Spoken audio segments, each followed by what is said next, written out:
बहुत जल्दी पहुंच जाएंगे। ब्रीथ ब्रीथ ब्रीथ, कुछ नहीं होगा तुम्हें, कुछ नहीं होगा। ड्राइवर गाड़ी फास्ट चलाओ। Ma'am please. डॉक्टर ये पता नहीं अस्पताल पहुंचते पहुंचते बचेंगे भी या नहीं। क्या?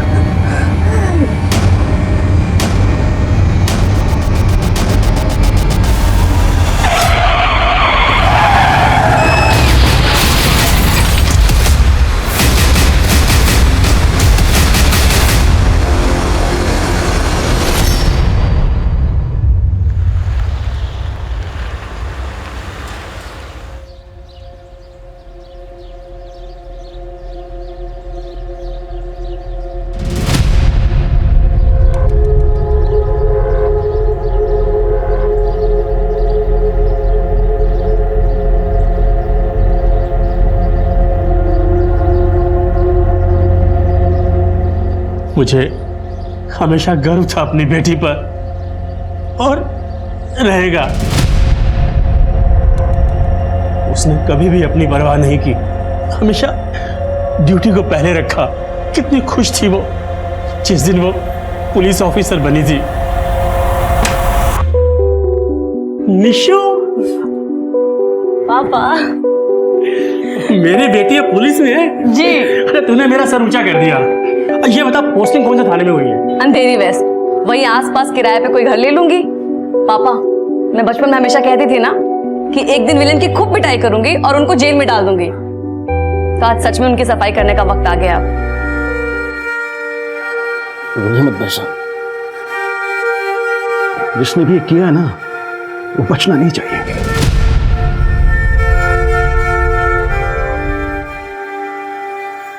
निशा मैम हमारे पुलिस डिपार्टमेंट की सबसे होनहार ऑफिसर्स में से थी। उनका जाना हमारे पूरे पुलिस डिपार्टमेंट के लिए बहुत बड़ा धक्का है। मैं वादा करता हूं आपसे, उनके कातिल ज्यादा दिन तक बच नहीं पाएंगे।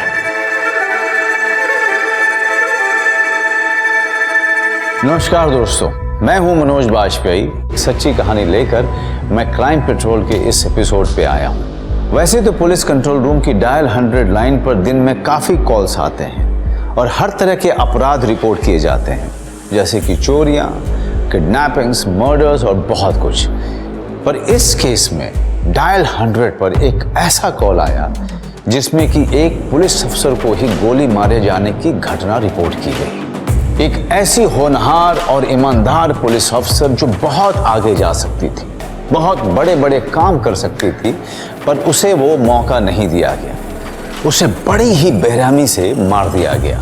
ये केस अपने आप में एक ऐसी पहेली थी जो शायद सुनने में किसी फिल्म की कहानी लगती होगी, और उसका सच राज बनकर कहीं छुपा हुआ था, एक इंसान के दिमाग में।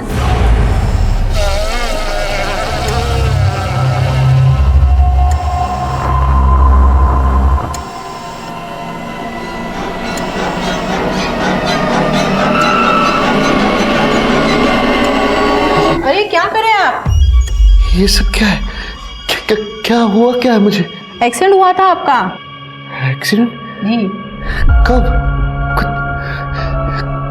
कुछ याद क्यों नहीं आ रहा है मुझे? हूँ कौन मैं? नाम क्या है मेरा?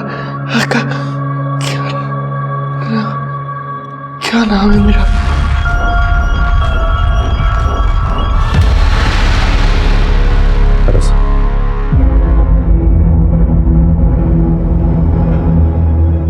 सर मैंने डॉक्टर से बात की है। सर मैं प्रदीप सर मैं आपके साथ काम करता हूं। सर डॉक्टर ने कहा है कि सर पे चोट लगने की वजह से आपको रेट्रोग्रेड एमनीशिया होगी। इसका मतलब आपकी याददाश्त जा चुकी है सर। मैं कौन हूं? आपका नाम अरविंद मुदगल है सर। आप एक पुलिस इंस्पेक्टर हैं। डॉक्टर ने कहा है कि चिंता करने की बात नहीं है, धीरे धीरे आपकी याददाश्त वापस आ जाएगी। लेकिन सर हमारे पास ज्यादा वक्त नहीं है सर, हमें एक खूनी को ढूंढना है। मैं आपको शुरुआत से बताता हूं सर। कुछ दिन पहले पुलिस हेडक्वार्टर्स में डायल 100 पर एक फोन कॉल आया था। हेलो, पुलिस कंट्रोल रूम, मैं आपकी क्या सेवा कर सकती हूँ? मेरे सामने वाले घर में जोर से आवाज आई है, लगता है गोली चलने की आवाज है। जी, एड्रेस लिखाइए। अंधेरी waste mobile unit, Sampurna society से इमरजेंसी कॉल है। हाउस नंबर 33 से गोली चलने की आवाज आई है। ये तो निशा का घर है, गाड़ी भगा।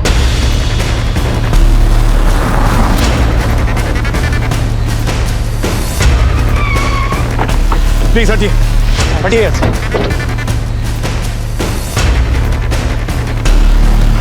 निशा, Nisha, Nisha, are you okay?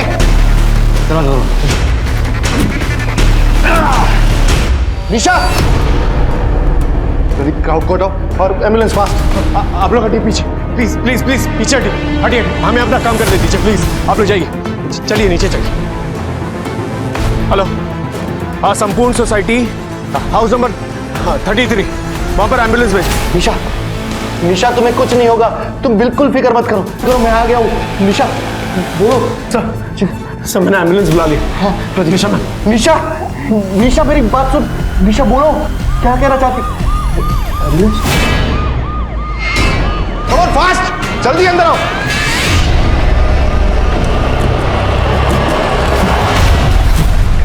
Pradeep, stretcher आ गया। निशा, निशा, चलो।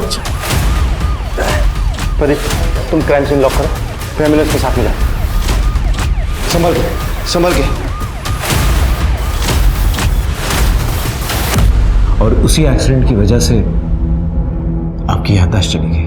आप और निशा मैम बहुत अच्छे दोस्त थे, बहुत पुराने दोस्त थे, पुलिस एकेडमी से। इनफैक्ट एकेडमी के बाद आप लोगों की पोस्टिंग एक ही साथ एक ही जगह पर हुई।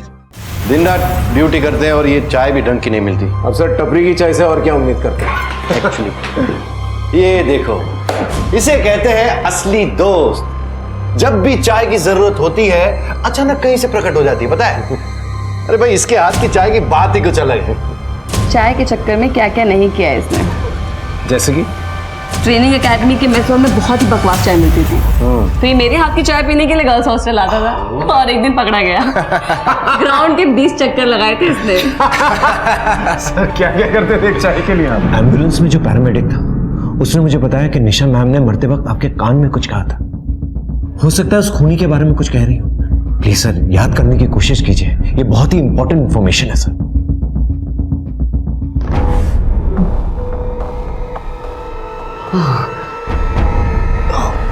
नहीं याद आ रहा है मुझे कुछ। No problem sir, no problem. आप रिलैक्स कीजिए।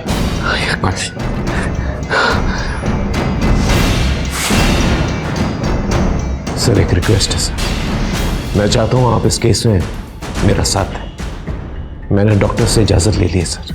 आई एम श्योर इस केस की डिटेल स्टडी करते करते आपकी याददाश्त वापस आ जाएगी। सर जिस तरह से एक इंसान साइकिल चलाना कभी नहीं भूलता, उसी तरह से एक पुलिस ऑफिसर अपनी ट्रेनिंग कभी नहीं भूलता सर। हमें निशा नाम के खूनी को ढूंढना होगा। निशा के घर का दरवाजा बंद था, लॉक भी तोड़ा नहीं गया था। क्या सबूत है कि मर्डर हुआ है? हो सकता है सुसाइड हो। सर निशा मैम के घर में किसी के शू प्रिंट्स मिले और हम सब जानते हैं कि निशा मैम ऐसी नहीं थी जो सुसाइड कमिट करे। सर एक रिक्वेस्ट है, मैं चाहता हूँ ये केस मैं हैंडल करूँ और मैं ये चाहता हूँ कि अरविंद सर मेरा साथ दें। लेकिन इससे तो कुछ भी याद नहीं है। लेकिन ठीक है, अगर तुम कहते हो कि ये आइडिया काम कर सकता है तो मैं तुम्हें एक चांस देता हूँ। हाँ, लेकिन मीडिया अटेंशन नहीं चाहिए। एक पुलिस ऑफिसर की मौत हुई है, बहुत सेंसिटिव केस है। I will make sure of that and thank you so much. आइए सर, आइए। सर एम्बुलेंस जाने के बाद मैंने क्राइम सीन को अच्छी तरह से स्टडी किया। ये है वो शू प्रिंट्स और सर यह है निशा मैम की पर्सनल गन जिस पे उन पर फायर किया गया था। सर यहां पर मैम की सर्विस गन रखी हुई थी और सर मैंने बाथरूम चेक किया था, बाथरूम गीला था। इसका मतलब जब मैम पे फायर किया गया था वो नहाकर निकली थी, उनके बाल भी गीले थे, मैंने नोटिस किया। सर मुझे लगता है जब मैम नहा रही थी उस वक्त कातिल जो है घर के अंदर दाखिल हुआ था, क्योंकि लॉक टूटा हुआ नहीं था। इसका मतलब उसने डुप्लीकेट की का इस्तेमाल किया होगा। सर कातिल ने ग्लव्स पहने हुए होंगे क्योंकि मैम की पर्सनल गन पे मैम ही के फिंगरप्रिंट्स हैं। सर लेकिन मेरी एक बात समझ में नहीं आ रही है, जब मैम की सर्विस गन यहां सामने पड़ी हुई थी तो कातिल ने उनकी पर्सनल गन ड्रॉअर में से क्यों निकाली और उन पे फायर किया? सर्विस गन तो सामने थी, उससे फायर क्यों नहीं किया? इस सवाल का जवाब मुझे नहीं मिला सर।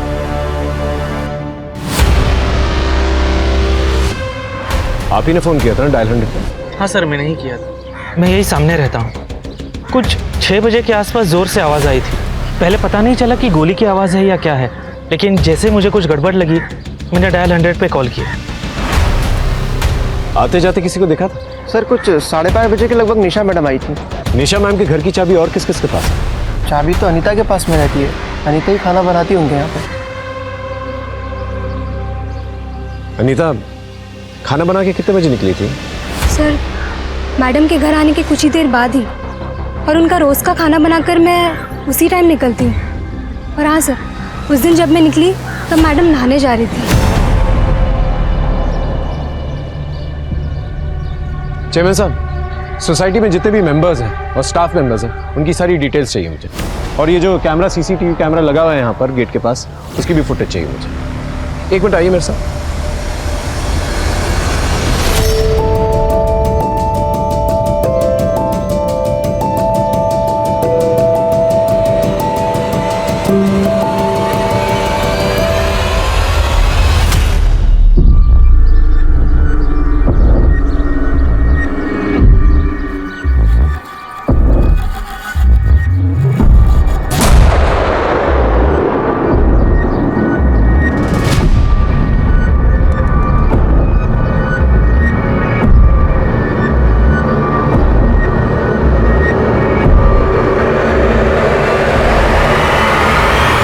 बोला था मैडम को कि ऐसे ईमानदार पुलिस ऑफिसर ज्यादा दिन टिकते नहीं।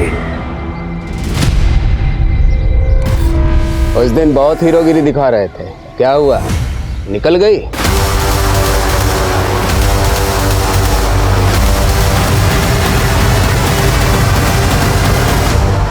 सर क्या हुआ सर? सर हाँ क्या हुआ सर? वो आदमी मैं पहचानता हूँ उसे। इसका मुझसे और निशा के साथ झगड़ा हुआ था। कौन आदमी सर?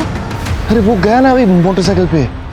अब मुझे कुछ याद आ रहा है यार, नाम नाम याद दिया। It's okay sir, relax. हाँ बोलो। निशा मैडम के पिछले 3 महीने की कॉल रिकॉर्ड निकाली गई। सर एक नंबर पर कई बार कॉल हुई है, फिर अचानक कुछ हफ्ते पहले से बात होना बंद हो गई। सर किसी विनोद मिश्रा नाम के वकील का नंबर है। ठीक है, उसका एड्रेस मुझे भेज दो।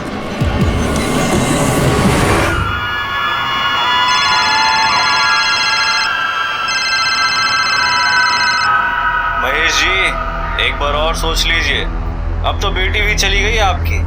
अपने भविष्य का सोचिए और सही फैसला कीजिए। साइन कर दीजिए पेपर पर। उन्हीं का फोन था ये? कोर्ट के किसी केस में निशा और मेरी मुलाकात हुई थी और हमारे बीच कुछ महीनों से रिश्ता भी था, पर मैंने कुछ हफ्ते पहले रिश्ता तोड़ दिया।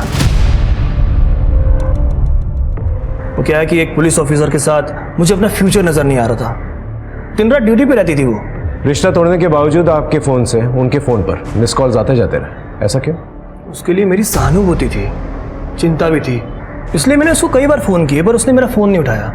आपके पास निशा मैम के घर की डुप्लीकेट चाबी तो होगी ही नहीं? नहीं, चाबी नहीं है मेरे पास उसकी।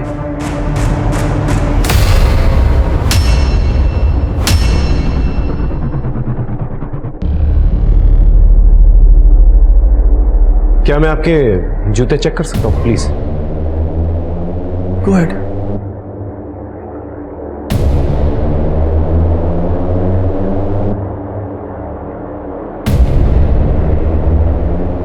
निशा आपके बारे में बहुत बात करती थी, अच्छे दोस्त थे ना आप? जी हाँ, thank you for the information. अगर हमें दोबारा कोई जरूरत पड़ेगी तो आपको तंग करें।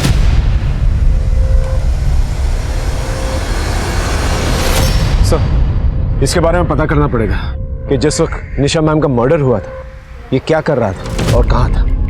हाँ सर आपको उस बाइक वाले का नाम याद आया? कोशिश कीजिए, शायद याद आ जाए। करीम हूं मैं, करीम। देख लूंगा तुम्हें। करीम नाम था उसका। यस करीम। सर पता करते हैं इस करीम के बारे में। हाँ सर ये करीम लाल मटका चला था। निशा मैम ने कुछ महीनों पहले इसके यहाँ पर रेड डाली थी, सारा काम धंधा इसका चौपट करवा दिया। गुस्सा तो आया होगा इसे सर। और सर ये काफी डेंजरस आदमी है। धंधा बंद करवाएगी मेरा? हैं? धंधा बंद करवाएगी? अब देख तेरे साथ मैं क्या करता हूं। जानती है मुझको? नहीं जानती? तेरे जैसे ईमानदार ऑफिसर ना ज्यादा दिन टिकते नहीं, समझिए? धमकी देगा साले को। ज्यादा हीरो बनता है ना, तुझे भी देख लूंगा। और तू तो गई। ये उठा के लेके आए सर। उठा। निशा मैम को धमकी दी थी ना तूने, मर्डर किया ना उनका तूने। धमकी दी थी, लेकिन क्या प्रूफ है कि मैंने मारा? प्रूफ तो हमें मिल ही जाएगा। उस दिन जब निशा मैम का मर्डर हुआ कहाँ था तू? दारू के अड्डे पे जाके पूछ लो। और तेरे पंटर लोग होंगे वहीं कहीं। सर उस जूते के प्रिंट इसके किसी भी जूते से मैच नहीं हुआ। क्या हुआ? मिल गया सबूत? अब इधर ही रखोगे कि जाने भी दोगे? सर सोसाइटी के पूरे फुटेज मिल गए और सोसाइटी के जितने भी मेंबर्स हैं सबकी डिटेल्स आ गई है। इसे अंदर ही रखो। सर।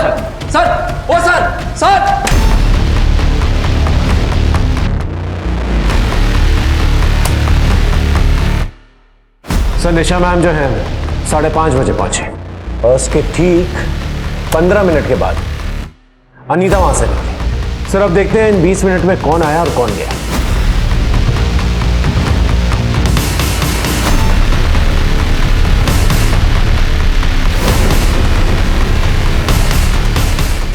ये कहाँ जा रहा है? ये तो निशा के घर की तरफ जा रहा है।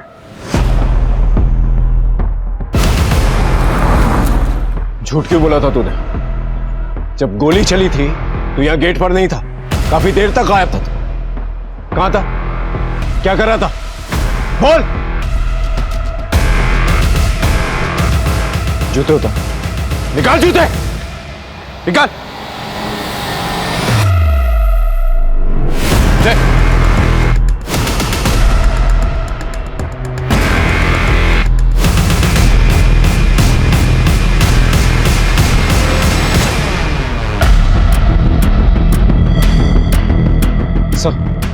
ये वही जूते के निशान है जो निशान हमें निशा मैम के घर में मिले थे। देखिए क्या कर रहा था तू निशा मैम के घर के अंदर? बोल। निशा मैम को क्यों मारा?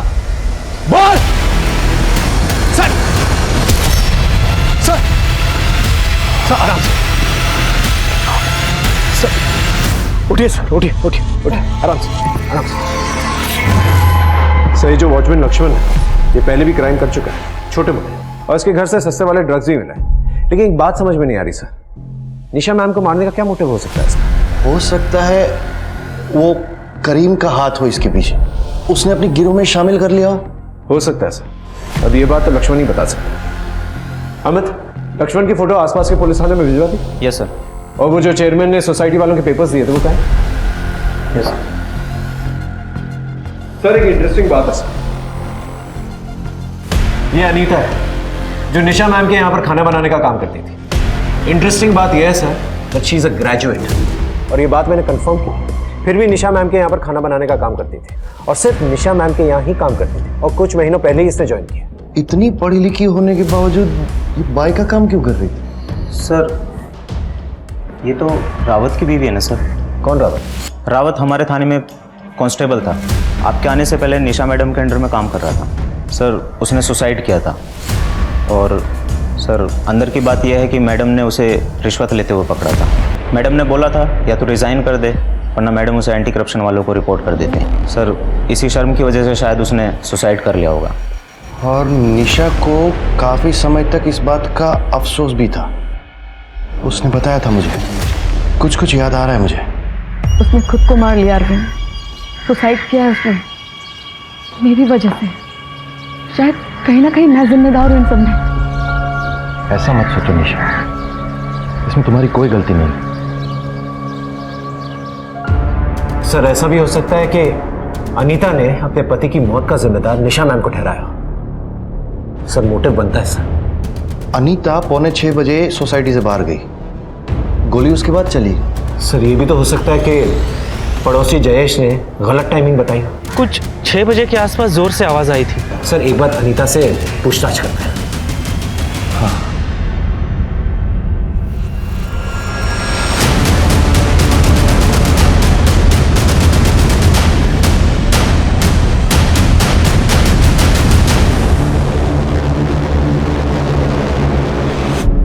तुम्हें अपने पति की मौत का बदला लेना था, इसलिए काम वाली बनकर तुम निशा मैम के घर पे काम करने लग गई। तुम्हें पता था ना कि निशा मैम अपनी पर्सनल गन ड्रॉवर में रखती है, इसलिए साफ सफाई करते वक्त तुमने वो गन निकाली और उन पर गोली चला दी, है ना? नहीं सर, ऐसा कुछ भी नहीं हुआ है। सच बात ये है सर कि निशा मैडम जानती थी कि मैं कौन हूँ। मुझे दूसरा कोई जॉब नहीं मिल रहा था, इसलिए उन्होंने मेरी हेल्प की अपने यहाँ काम देकर। ये बात साबित कर सकती है? नहीं सर। जब तक का इन्वेस्टिगेशन चल रही है शहर छोड़ के मत जा।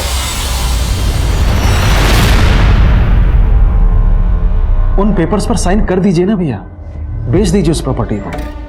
निशा कह रही थी कि वो बिल्डर सही नहीं है, उसी का कहने पे मना किया है। हाँ लेकिन अब निशा नहीं रही भैया, और वो बिल्डर के लोग खतरनाक मालूम लग रहे हैं। वो कुछ भी कर सकते हैं।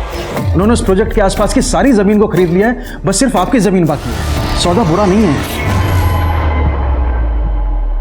केस घूम रहा था, सस्पेक्ट्स बढ़ रहे थे। ऐसे पेचीदा केसेस में पुलिस पर प्रेशर भी बढ़ता जाता है, और ये तो पहले ही सेंसिटिव केस था। एक पुलिस अफसर का खून जो हुआ था, पर अब तक किसी को ये नहीं पता था कि आगे जाकर और क्या क्या परतें खुलने वाली हैं। ऐसी परतें जिनसे ये केस और भी ज्यादा सेंसिटिव होने वाला था।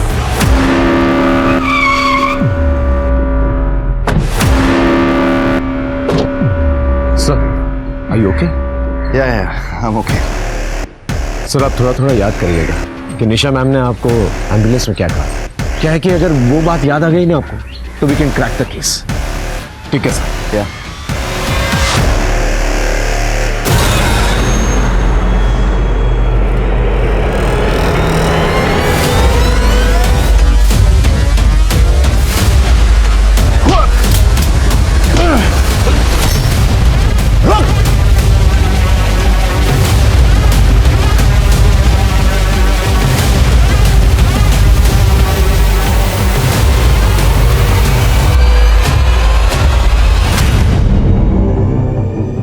बोल, किसने भेजा है तुझे?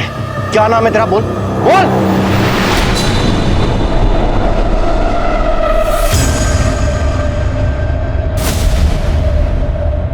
अरे ये कहाँ लेके आई है तू मुझे? यहाँ नहीं, वहाँ। चल। अरे देख, अभी भी तुझे बोल रहा हूँ, ऐसे मामलों में मत पड़। अरविंद, बात इंसाफ की है और मैं पीछे नहीं हटूंगी। अरे पर ना कमल, लेट्स गो, चलो। अरे सुन तो। Come on.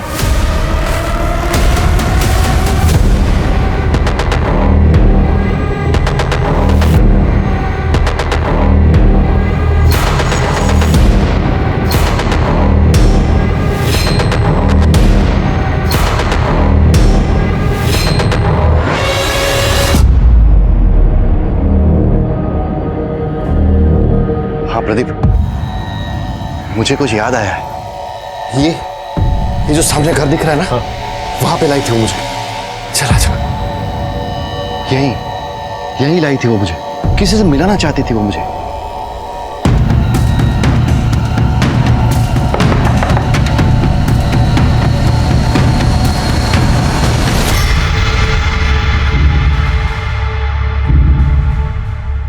अरे अरविंद सर, आप? निशा मैडम कहाँ है? काफी दिन हो गए, वो आई भी नहीं और उनका फोन भी नहीं लग रहा है। दरअसल निशा मैम का मर्डर हुआ। या अल्लाह। आप जानती हैं कि निशा मैम अरविंद सर को यहाँ पर क्यों लेके आते थे? वो अकेले ही लड़ रही थी मेरे लिए। वो तो बस इनका सपोर्ट चाहती थी।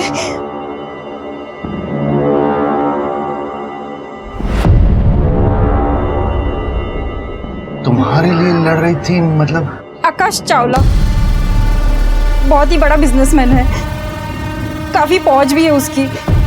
मैं उनकी यहाँ सफाई का काम करती थी। कुछ हफ्ते पहले उनके बेटे सर्वेश ने मेरे साथ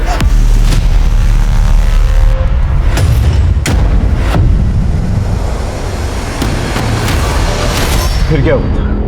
मैंने कंप्लेंट लिखवाई थी उनके खिलाफ। निशा मैडम भी थी वहाँ पे।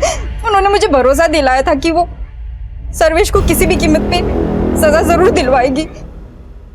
उन्होंने कुछ दिनों के लिए ये कमरा दिलवाया था मुझे, ताकि वो लोग मुझ तक ना पहुंच पाए। वो कुछ भी कर सकते हैं। कहीं उन्होंने ही निशा मैडम को तो। पर निशा मैडम ने मुझे एक और बात बताई थी, उनके हाथ कोई चीज लगी है, कोई ऐसा सबूत जिसके बलबूते पे वो मुझे इंसाफ दिलवा सकती थी। शायद कोई रिकॉर्डिंग थी, पर वो रिकॉर्डिंग क्या थी ये नहीं बताया था मुझे। आपने एफआईआर कौन सी डेट पे लिखवाई थी? सर, ये रही वो एफआईआर जो फातिमा ने दर्ज करवाई थी। अब इस केस में एक नया एंगल आ गया है सर। ये एफआईआर दर्ज करने के बाद निशा मैम ने सर्वेश चावला को हवालात में बंद कर दिया था। बहुत गुरूर है ना तुझे अपने पैसे पे। हाँ, एक मासूम लड़की का रेप किया तूने, पूरी जिंदगी सड़ेगा इसी जेल में। लेकिन अगले ही दिन जो है चावला के वकील ने उसे बेल पर निकाल लिया था। ये आकाश चावला काफी पावरफुल आदमी है सर। लेकिन निशा के पास जो रिकॉर्डिंग थी वो किस चीज की थी? हम निशा मैम के कंप्यूटर को चेक करते हैं, उनके ईमेल्स को चेक करते हैं, शायद वहां से कुछ पता चल जाए। Good idea. Sir, watchman Lakshman का पता चला है, पास के किसी एरिया में छुपा है।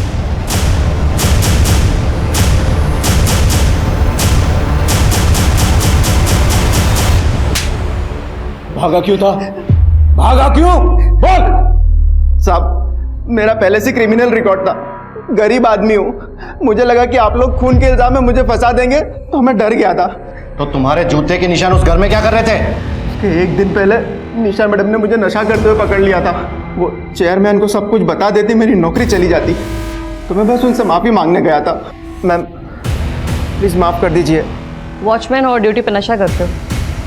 जाओ अपना काम करो। अरे प्लीज प्लीज क्या कर रहे हो? माफ कर दीजिए, प्लीज प्लीज। खड़े हो जाओ, उठो।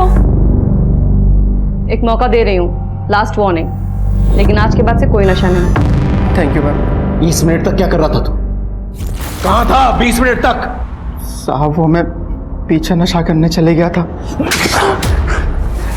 माफी मांगने नहीं गया था तू निशा मैम का खून करने गया था। खून नहीं कर सकता हूँ साहब, और मैं अपनी जॉब बहुत ईमानदारी के साथ करता हूँ। निशा मैडम को गाड़ी के बारे में मैं नहीं बताया था। कौन सी कार? वो लाल कलर की कार जो उनका पीछा कर रही थी, जो कभी कभी बाहर पार्क भी रहती थी। मुझे लग रहा है कि उनके घर पे कोई नजर रखता था, और वो गाड़ी का नंबर ही मैंने लाके दिया था उनको। वो नंबर है तेरे पास? हाँ है। सर आरटीओ से उस रेड कार के बारे में पता चला है। वो कार आकाश चावला के नाम पर रजिस्टर्ड है। इसका मतलब ये हुआ कि चावला निशा को डरा रहा था, और जब वो नहीं डरी तो उसे मरवा दिया। लेकिन सर ये भी तो हो सकता है कि चावला सिर्फ डरा रहा हो और असल में खून लक्ष्मण करके चला गया, और लक्ष्मण हमें इन्फॉर्मेशन सिर्फ इसलिए दे रहा हो ताकि अपने आप को निर्दोष साबित करना चाहता है। लेकिन सर हमें आकाश चावला से एक बार मिलना तो पड़ेगा।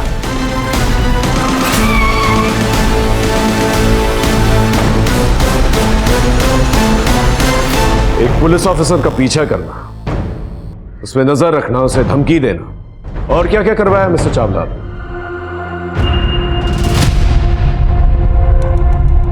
Look officer, I am a busy man. अगर आपको कुछ सवाल जवाब करने हैं तो आप मेरे पीए से अपॉइंटमेंट लेकर आइए। और वैसे भी अपने लॉयर के बिना मैं आपके किसी भी सवाल का जवाब नहीं दूंगा।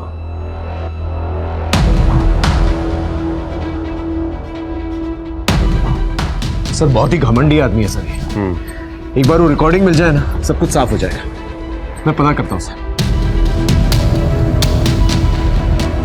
हाँ, निशा मैम के कंप्यूटर से फाइल्स मिली? सर आईटी वाला डाटा निकाल ले उनके अकाउंट से, थोड़ा टाइम लगेगा। सर अभी भी पता कर रहे हैं।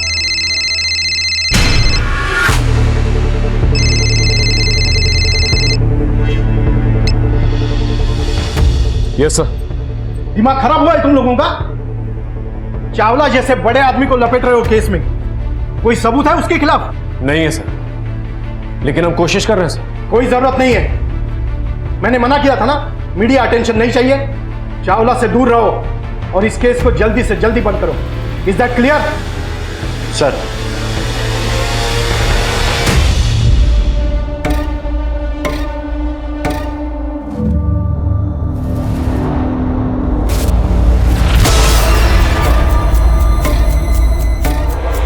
ठीक किया भैया आपने, जमीन रख के क्या करते जब बेटी ही नहीं रही।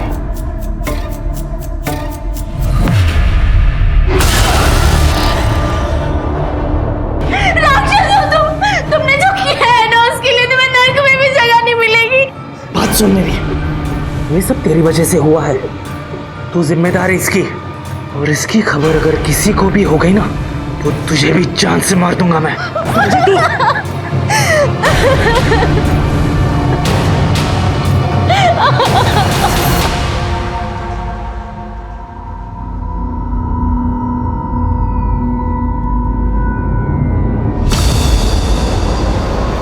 सर,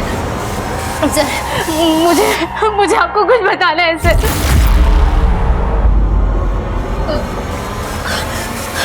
अब बताइए, किसने किया आपके साथ ये? मेरे पति मुझे शुरू से मारते थे, लेकिन मैं ही कमजोर थी कि मैं कुछ कह नहीं पाई, और इसकी कीमत मेरी बच्ची को चुकानी पड़ी।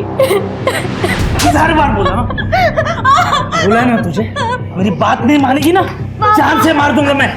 समझी तू? मम्मी को मम्मी को।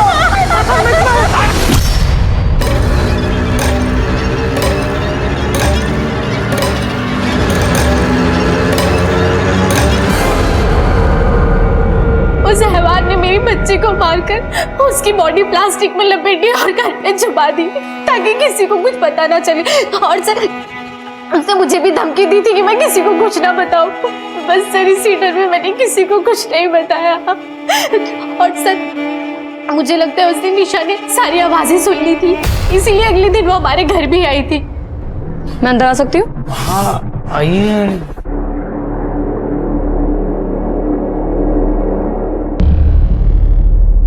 कल यहाँ से बहुत चिल्लाने की आवाज आ रही थी, सब कुछ ठीक है ना? हाँ ठीक है मैडम।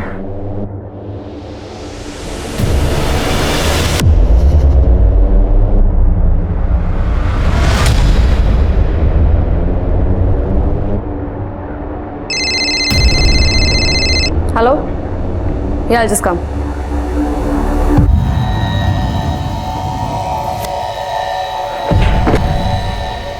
शक हो गया है उसे, वापस लौटेगी वो। लगता है मुझे कुछ तो करना पड़ेगा। मुझे लगता है कि निशा मैडम को भी मेरे पति ने ही मारा है, क्योंकि जिस दिन निशा मैडम का मर्डर हुआ था उस दिन उसने मुझे बहुत मारा था और मार मार के कमरे में बंद कर दिया। और सर, मेरी बेटी की बॉडी अभी भी घर पर ही पड़ी है। सर, मैं कैसे तैसे अपनी जान बचा कर वापस आई हूँ। अपनी बेटी को इतनी बेरहमी से मारा है, इंसान नहीं हैवान है। जानबूझ के नहीं मारा साहब। इसकी लाश देखी है मैंने, दिल करता तुझे यहीं दफन कर दूं। निशा मैम को क्यों मारा? साहब आपको फोन तो मैंने ही किया था। अरे तो इसलिए है ताकि तुझ पर शक ना जाए। अपनी बेटी को तो तूने मारा ही है, अगर पता चल गया ना मुझे कि निशा मैम को भी तूने मारा तो लंबे के लिए जाएगा तू।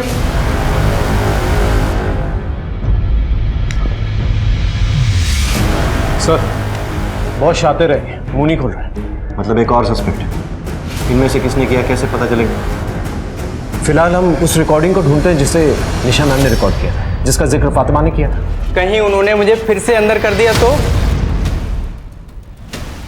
हुक्म का इक्का है मेरे पास।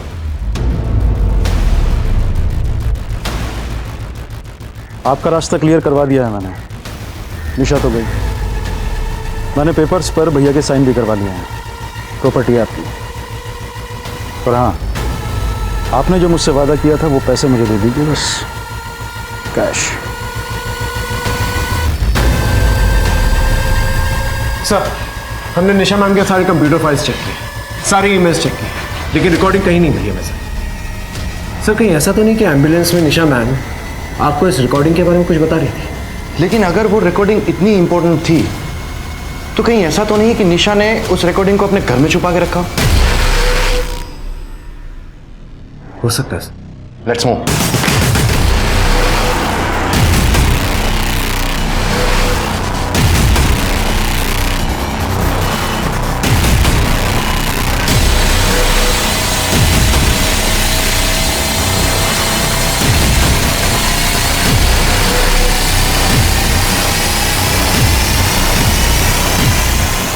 मैम ने इसी फोटो की तरफ इशारा किया था।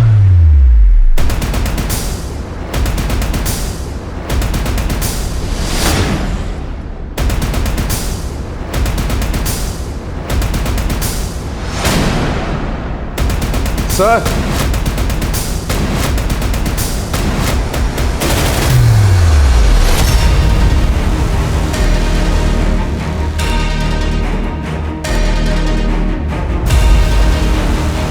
यस, चिंता मत कीजिए, निशा कुछ नहीं कर पाएगी और मैं उसे कुछ करने भी नहीं दूंगा।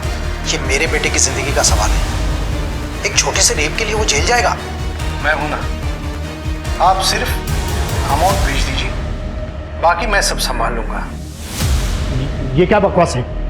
सर बकवास नहीं है आपकी बातें चावला के साथ जो निशा मैम ने रिकॉर्ड कर ली थी। फातिमा बहुत अच्छी लड़की है, आई ट्रस्ट हर सर।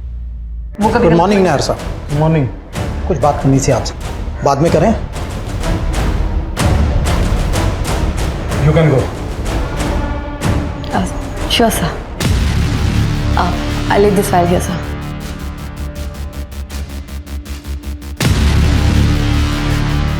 और इसी रिकॉर्डिंग के जरिए आप पर प्रेशर डाल रही थी कि आप चावला का साथ छोड़ दें ताकि वो अपना काम जो है ठीक से कर सके और फातिमा को इंसाफ दिला सके। Am I right? कहीं इसी की वजह से आपने निशा मैम का मर्डर तो नहीं कर दिया? What nonsense? देखिए सर, कन्फेस कर लीजिए वरना सच तो है हमारे पास। आइए प्लीज।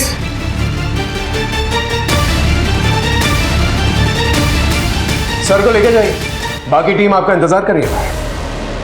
जाइए।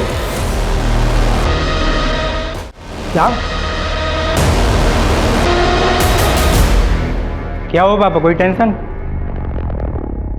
अपना हुकुम का एक का जोकर बन गया। डीएसपी नायर अरेस्ट हो गया। क्या? और वो रिकॉर्डिंग वो तुझे भी ले डूबेगी। फोन लगा लॉयर को, अब वही कोई तोड़ निकालेगा।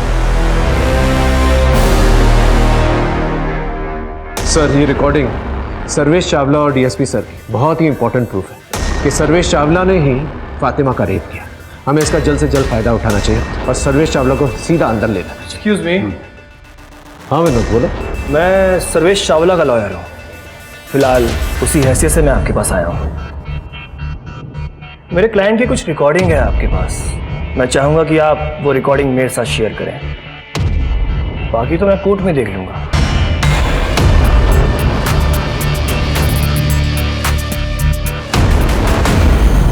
जिससे मेरा सबसे करीबी रिश्ता था वो उस रेपिस्ट का वकील निकला। चुरा के लेके गया उसे, तो मैंने भी अपना रिश्ता खत्म कर दिया उसके साथ। सर इस विनोद ने हमसे झूठ क्यों कहा था कि पहले रिश्ता निशा मैम के साथ इसने तोड़ा है? और तो और ये दुश्मन का लॉयर है। सर कहीं ऐसा तो नहीं कि निशा मैम का खून इसने किया?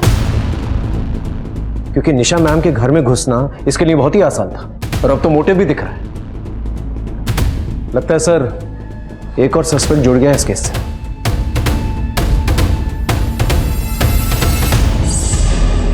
सर अब तो आपकी काफी मेमोरीज लौटकर आ चुकी हैं, बस वो एम्बुलेंस वाली मेमोरी याद आना बाकी है। निशा मैम ने आपको एम्बुलेंस में क्या कहा था उसका राज आपके दिमाग में अभी तक दफन है। उस राज को याद करने के लिए तो अपनी याददाश्त को कुरेद कुरेद के थक चुका हूं यार। आई अंडरस्टैंड सर, पूरी रात हम लोग यहाँ पर रहे हैं, आप थक चुके होंगे। आप एक काम कीजिए, आप घर जाइए, मैं थोड़ी देर और रुक के जो है इस केस को बारीकी से स्टडी करता हूँ। अरविंद पर प्रेशर बढ़ रहा था उस रात हुई घटना को याद करने का। विक्टिम निशा उसकी अपनी दोस्त थी और उस रात मरने से पहले निशा ने अरविंद के कान में जो कुछ भी कहा था उसी में शायद इस केस को सुलझाने का रास्ता था। पर वो चाहकर भी निशा को इंसाफ नहीं दिला पा रहा था। अपनी खोई हुई याददाश्त की वजह से अरविंद अब अंदर ही अंदर गिल्ट महसूस करने लगा था।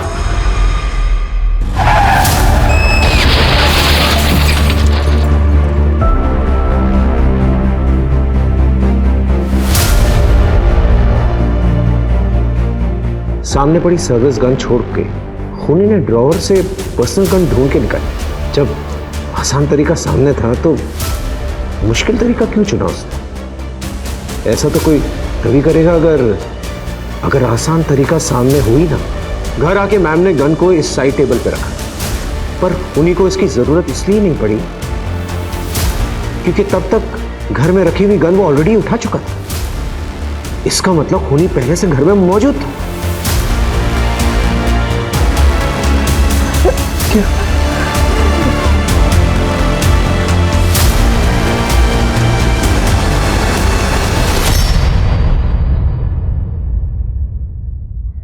हो सकता है कि कातिल जो है कमरे में ऑलरेडी मौजूद था। गोली यहां से चली और गोली पीठ से निकलकर ये देखो यहां पर घुसी, इस कबर्ड के पास।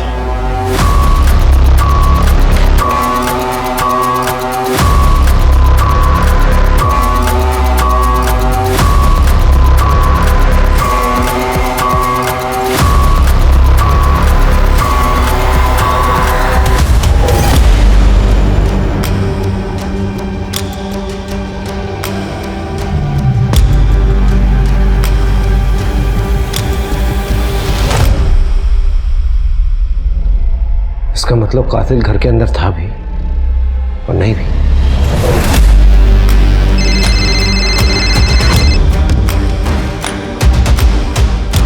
Yes sir. प्रदीप, मुझे याद आ गया है कि उस दिन मुझे इस निशा ने क्या कहा था। मुझे पता लग गया है कि असली खूनी कौन है।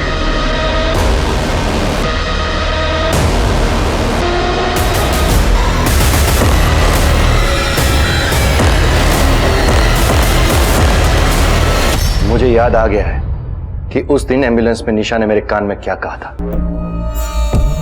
सच बात यह है कि एक मिनट सर, इससे पहले आप कातिल तक पहुंचे। कत्ल कैसे हुआ था ये मैं आपको बताता हूं। बहुत इंटरेस्टिंग है सर, सुनिए। कातिल जानता था कि निशा मैम को मारना इतना आसान नहीं, क्योंकि वो एक हाईली ट्रेन्ड ऑफिसर है। तो उनको मारने का सबसे अच्छा तरीका जो था वो था सरप्राइज अटैक। और सरप्राइज अटैक के लिए उसे घर के अंदर पहले से ही मौजूद होना पड़ता, और निशा मैम के घर के अंदर ऐसी कोई जगह नहीं थी जहां पर वो छुप सकता था। तो उसने देखिए क्या प्लान किया। वो निशा मैम के घर दोपहर में पहुंचा जब निशा मैम थी नहीं, और उसने निशा मैम के ड्रॉअर से उनकी पर्सनल गन निकाली और उसने जाकर कबर्ड में इस तरह से लगाई कि निशा मैम जब भी कबर्ड खोले गोली चल जाए और सीधा निशा मैम पर। यह था जवाब उस पहेली का जो मैं बार बार सोच रहा था, क्योंकि निशा मैम जब घर पर आई उन्होंने अपनी सर्विस रिवॉल्वर सामने रखी, लेकिन तब तक कातिल अपना ट्रैप सेट कर चुका था। सर, यह बात मुझे तब जाकर पता चली जब मैं निशा मैम के घर पे पहुंचा और उनकी कबर्ड में दोबारा से तलाशी ली। तब मुझे बारूद के ट्रेसेस मिले जो गन चलने पर निकलते हैं। लेकिन सर, एक बात समझ में नहीं आई। जब हम क्राइम सीन पर पहुंचे तो वो गन जो कबर्ड में मौजूद होनी चाहिए थी वो हमें जमीन पर मिली। वो गन कबर्ड से जमीन पर किसने रखी? और यही सवाल जो है हमें कातिल की पहचान करवाता है। क्या सर, क्राइम सीन पर जब हम पहुंचे तो वो जो गन कबर्ड में थी वो गन आपने कबर्ड में से निकाल के जमीन पर रखी,